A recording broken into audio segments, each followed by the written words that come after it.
This is a Toys R Us store in Redwood City, California, but from what you see hanging on the racks here, you'd think it ought to be called Software R Us. Most of the titles being sold here are for the Commodore 64, one of the original home computers, but there's a lot of life left in that old machine. New software titles still coming out for what is still a very large installed user base. Today we take a look at an oldie but goodie, the Commodore 64, on this edition of the Computer Chronicles.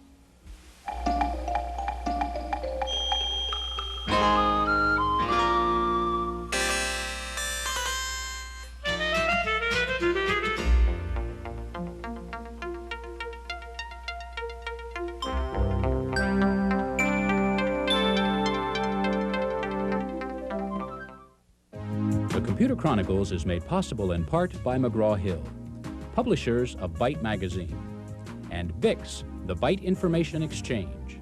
In print and online, Byte and BIX serve computer professionals worldwide with detailed information on new hardware, software, and technologies.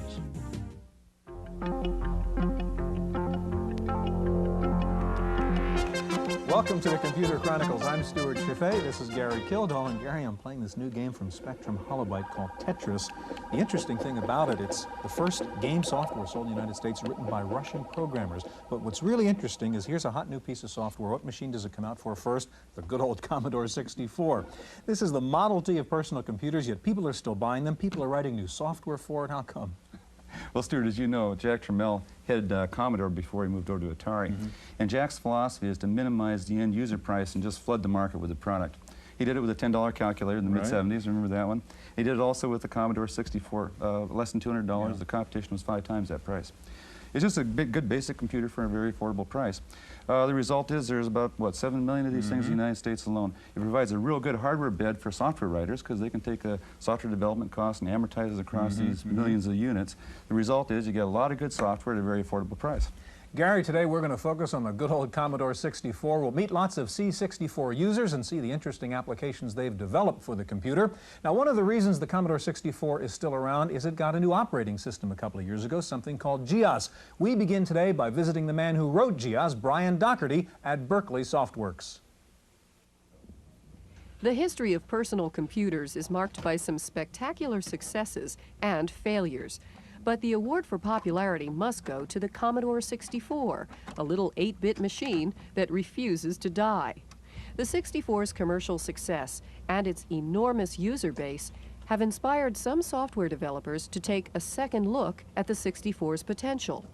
One of those companies is Berkeley Softworks, next to the university campus in Berkeley, California. What we did is we looked at these markets, at the Commodore 64 market at first and the Apple II, and basically it takes a while for people to really push a machine to its total limits. And one of the things that we really believe in here that the rest of the software world, I think, has only really started to catch on to is using very sophisticated development tools. And the net of all that is we're capable now of developing applications for these machines that I don't think people really thought these machines were capable of performing.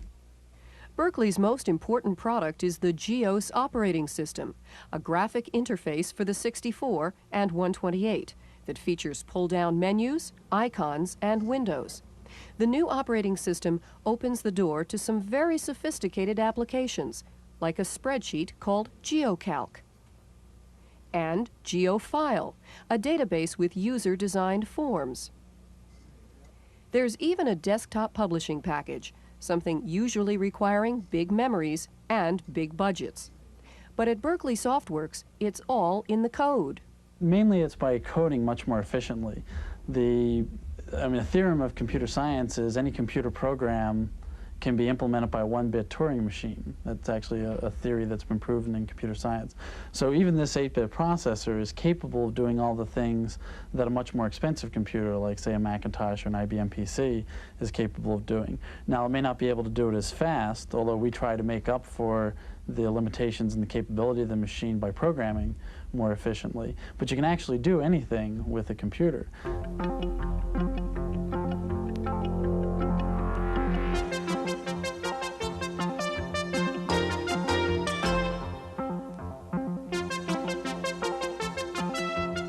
Joining us in the studio now is Lucy Morton. Lucy's a member of the Diablo Valley Commodore 64 Users Group, and next to Lucy is Mike Dunsmore, a member of the Commodore Owners of the Peninsula. Gary. Mike, the Commodore Users Groups, they principally C64 users, or what's the composition? There are some user groups that are just Commodore 64s, and there might be some that have a Amiga and 64. Now, you communicate through bulletin boards over modems, is that correct? Yeah, there's about 2 or 3 bulletin board or BBSs I log on. Are those bulletin boards run by C64 sometimes, or not?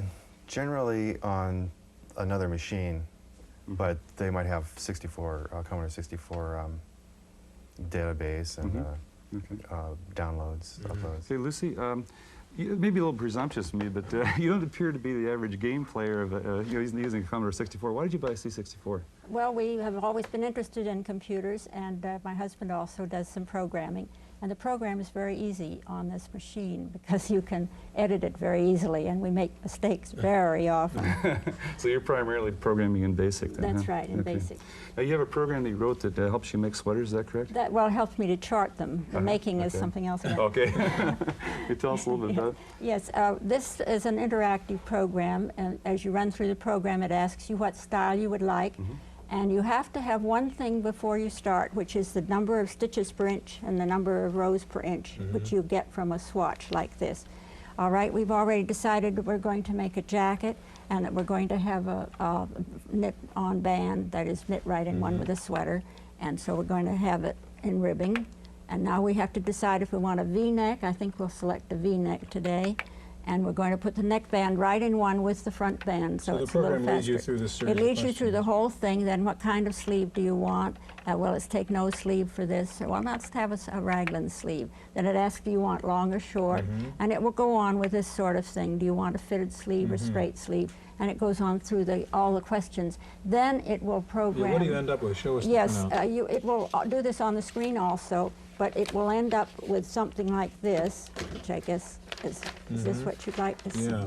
Yes. Now this Open up prints here a little out, yes, this prints out all the directions for a sweater very similar to the one that I have on. And the one you're wearing, you designed using your own program. Yes, that's right. That's great. I'm going to turn to Mike now. If you could Yes. slide the computer over to Mike. And Mike, you've been using the C64 to do some kind of artwork. Tell me what you do. Yeah, I've made a few pictures, screens. For what particular purpose? Well, just to make a picture, or sometimes I would put them in it would be a title screen for a program I was working on, or for a menu. And you use the C64 plus what else? Koala Pad. And what kind of software? There's a Koala Pad, The a Koala Pad Painter. software itself. Yeah. Okay, can you show us some of the things you do with Koala Pad? Sure, let me load this Koala Painter in. Okay, have the menu here. What you would do is you could catalog the disk from that icon. You could save, get, or name and save, so we can just click on the get. Okay, suppose we want to look at Wacko, say. Okay, so we click on get and go up to Wacko, press the button. I already have it loaded. Okay. This is the picture. Okay, that's pretty good. And that is what? What did you create this for? This was for a bulletin board that I knew the guy that was running it, and he wanted to... The Wacko World board. Yeah, the Wacko World, yeah. Okay, can you pull up something else you're in the middle of working on? Sure. Just go to swap here, hit that. This is for a program, a menu program. All you would see is this screen here, and I could press A, B, C, D, E, F, G. Suppose you wanted to add some artwork to that screen now. How would you do that? Okay, there's a part down at the bottom I'm still working on. Go to zoom here, put the window down here, and touch up these letters. Select a color. So I want to get rid of that green line. I just do it pixel by pixel, or I could drag the pointer across. And then you could just paint a graphic in that little space on the right if you wanted to, or Yeah. anything you want to do there, huh? This really, it's time consuming. Yeah. Well, one of the interesting things is that this is a video, composite video, same as your little camcorders and so forth, so you could actually make titles and all sorts of things for your home videos. And the interesting thing, I guess, Mike, I mean, you have your sort of graphics design station here for an investment of probably well under $400 compared to some of the expensive systems we've seen here Well before. under that. Okay, Lucy and Mike, thank you very much. As we've seen, users groups have been a very important element of the success of the Commodore 64. We asked Wendy Woods to go visit a users group meeting in Foster City, California, and here's her report. If you buy for price, you don't always get good service. And that's especially true for Commodore 64 and 128 owners whose low-cost machines get no support from the mass merchandisers who sell them. Enter the Commodore Users Group, like this one in Foster City, California, where people like Ralph Hornbrook try out programs, trade tips, and just plain get the help that they need. It's almost impossible to describe the help. I mean, being an absolute neophyte 3 or 4 years ago, we knew nothing. Where do you go? What do you do? How do you work these things? We knew we wanted to get into it, but we didn't know how to get into it. What we do is we offer an informal hand-holding type meeting where if somebody doesn't understand how to use a computer, we'll sit down with them, show them how to operate it, show them how to do the various processes that are required to run programs, and show them how to put everything together. In other words, just how to use their computer and use it to productive advantage. Despite the fact that the more powerful Amiga is now seen at the Commodore Users Group meetings, interest in the C64 is still going strong. The price keeps dropping and people keep buying them, which is why it should come as no surprise that membership in groups like this has actually increased over the years. In Foster City, California, for the Computer Chronicles, I'm Wendy Woods.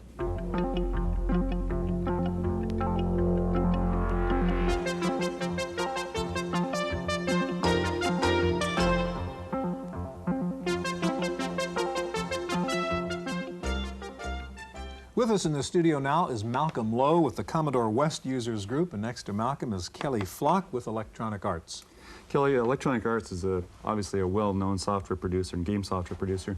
How important is the Commodore 64 relative to your whole marketing plan? You know, like the Apple, relative to Apple, IBM PC, and so forth. Well, the Commodore is very important. I would say that it's our second most important format behind the IBM compatible format.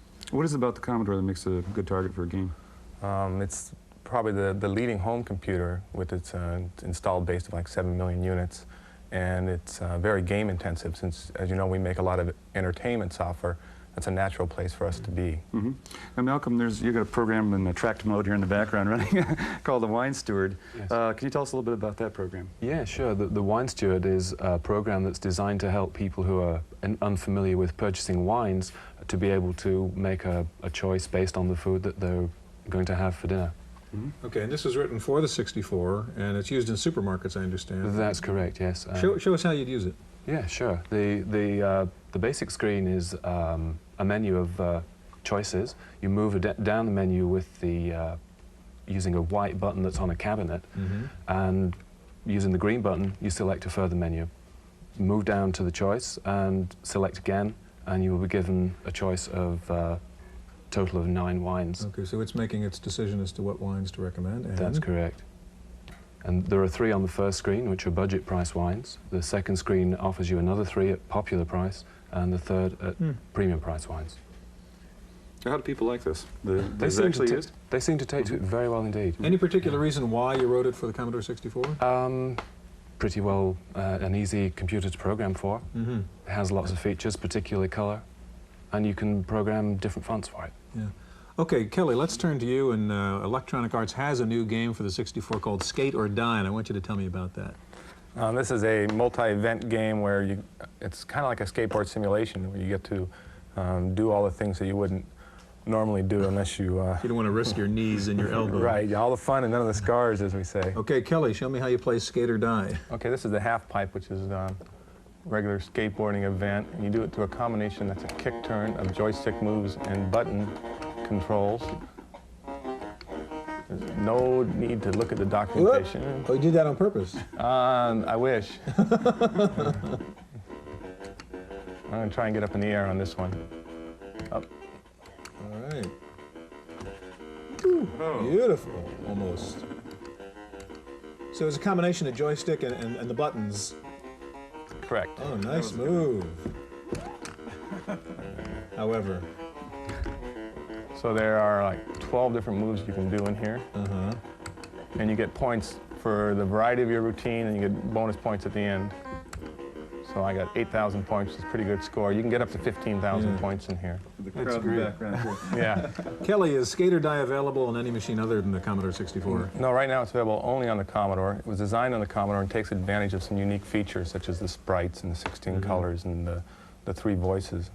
We're in the process of developing it for other machines. Now, Kelly, are there more things you can do besides just skating on this ramp? Or There's a total of 5 events. The ramp is the only event modeled on real skateboarding, but there's a couple of downhill events where you can break bottles and skate through bushes and through a drain pipe. And there's a pull joust event where you have 3 computer opponents and you get to whop them with the little marine bopping stick. It's a pretty fun little game. Now, what about the price? The suggested retail on it is $29.95. Okay. And is there something about the Commodore market? You just don't get more than $30 for games?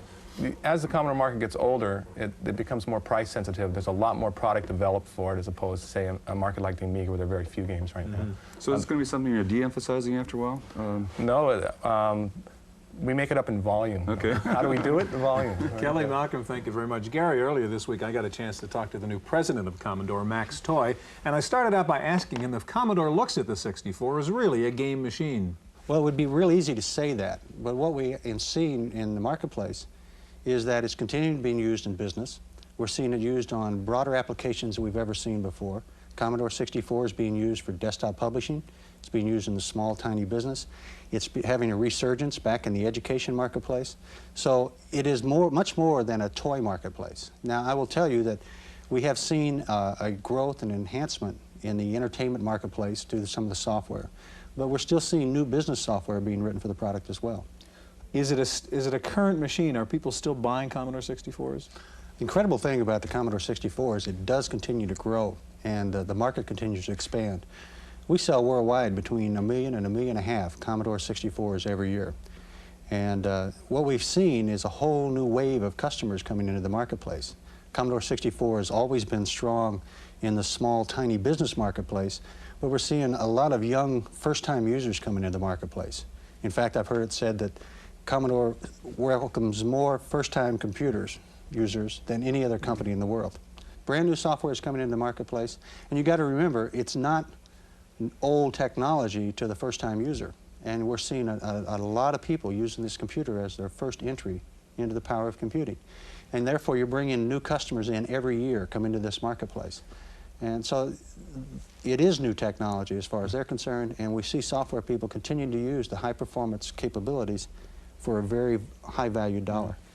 Who do you see then right now as the competition for the 64? I mean, is it the lower cost Apple, or is it the Atari ST, or are you going up against Nintendo and Sega in a way? Well, the answer really is probably C, all of the above. You know, at one end of the marketplace, you compete against the Nintendos, the game machines. And what we're seeing are parents who are deciding that they would much rather have more than just a game machine for their children to use, and use the entertainment software and take it a step further with education and real use that the child can use it for. But at the same time, we're still seeing it used in business. We're seeing it used in television production environment as well. It's a very, very important part of our business. It's continuing to grow. We're continuing to spend our research and development dollars on the product and the peripherals and the support capabilities of that product. So it's a very, very important part of Commodore's existence today and its future. If you look at our greatest assets, they're an install base, there are manufacturing and design capability to build a machine from silicon up, and the fact that we've got such a strong, active user group community. The passion that the Commodore users have for the Commodore machines and for what they've been able to do with those machines is absolutely incredible. And that's exciting, that's fun.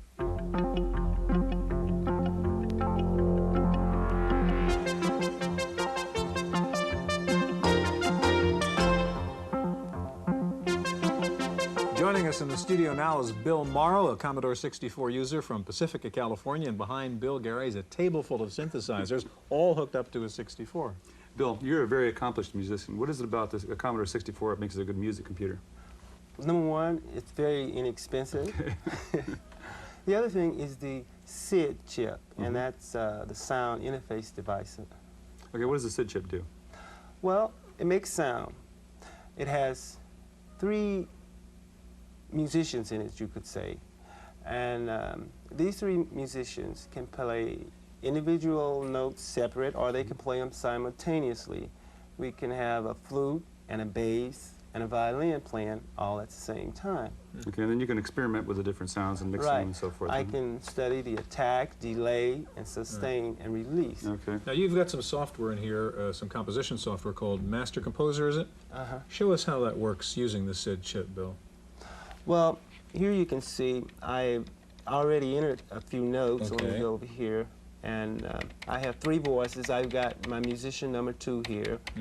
And you see I have some rest up there. So I have about, I would say I have 16 positions that I can okay, and if you wanted to go ahead now and listen to that music you would just put in there. And this is using only a SID chip, right? Right. No synthesizers, right? No, just the Commodore. Okay. Power. Okay, you want to listen to? Yeah. All right. And it's showing the notes that it's playing as it goes on, huh? And that's all just coming out of the 64. As they're playing. That's all coming out of 64, no help. And they're the notes you had entered before. This is a little piece of music you would enter. Okay, can we turn that off just a second?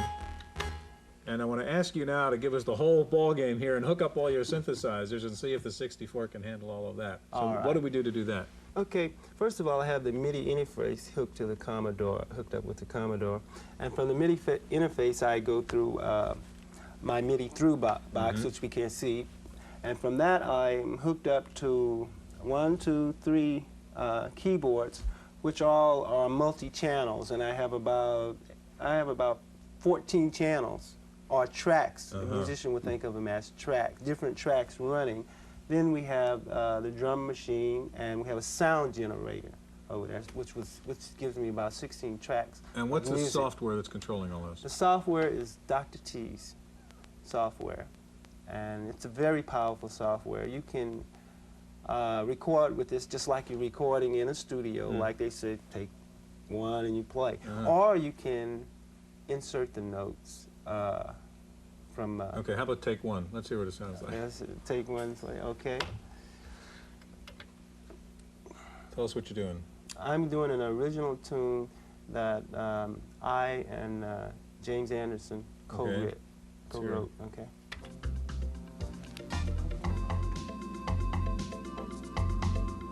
That's pretty darn good. Yeah, that's what it is. Now, let me ask you. You're a musician. What's the pleasure of working with something like the C64? You had told us before you were thinking about getting out of the music business, but now you're back in it. Well, the pleasure is I don't have to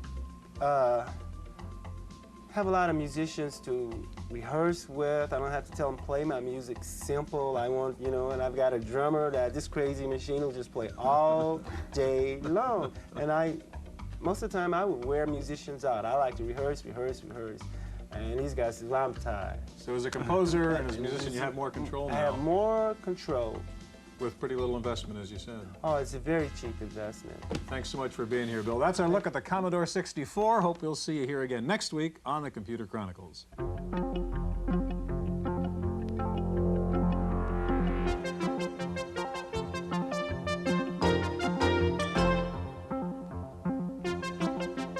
Random access file this week.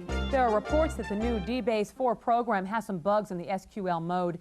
Byte Magazine's Microbyte service and a company called Quadbase have both reported that responses to SQL query statements can lead to incorrect reports on the number of records or to an internal error message that prevents the execution of the query. Ashton Tate says it is investigating the reports.